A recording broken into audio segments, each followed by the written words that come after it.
其實有時候我都會問問自己一個嘅問題：我究竟有幾咁信任一個人？點樣可以知道呢？就係喺呢個人面前，我有幾咁放心同平安。當你信任一個人嘅時候，你會發現你喺佢面前可以好自在，你同佢講乜嘢，你都覺得好舒服、好安全。你可以做返你最真嗰一面，因為佢知我嘅性格同為人，所以我唔需要假裝自己，唔需要小心每一句說話，更加唔需要刻意討好對方。呢個就係信任。其實人與人之間係咁，我哋同神之間都係一樣。好多時候我哋以為要表現得夠好，神先至接納我哋，但原來神唔係要等我哋要變得好完美先愛我哋。佢本來就知道我哋嘅軟弱，我哋嘅憂慮，甚至失敗，但係佢仍然願意接納我哋。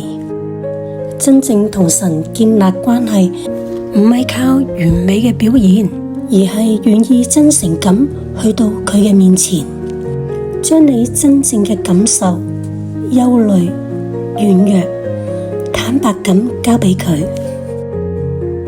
詩篇62篇8節：你們眾民當時時倚靠他，在他面前傾心吐意，神是我們的避難所。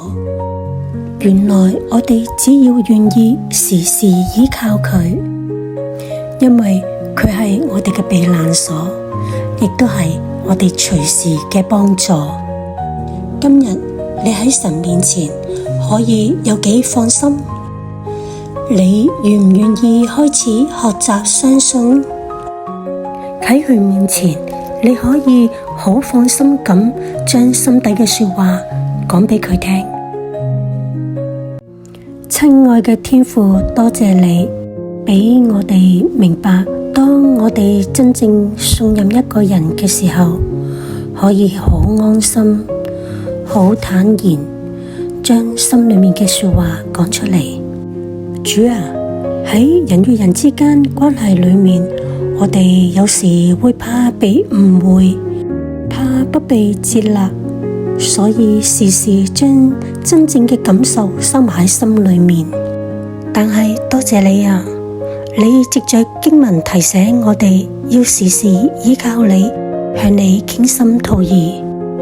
求你幫助我哋明白，你唔係一個好遙遠嘅神，而係一位願意聽我哋心聲嘅主，教導我哋學會信靠你，將憂慮、重擔、軟弱都願意坦然咁帶到你面前。求你俾我哋知道喺你面前唔需要收埋，因為你知道我哋嘅本相，你仍然願意愛我哋，接納我哋。願我哋學習日日倚靠你，喺你裏面揾到真嘅平安，因為你係我哋嘅避難所，亦都係我哋隨時嘅幫助。如此禱告，奉耶穌基督聖名祈求，阿門。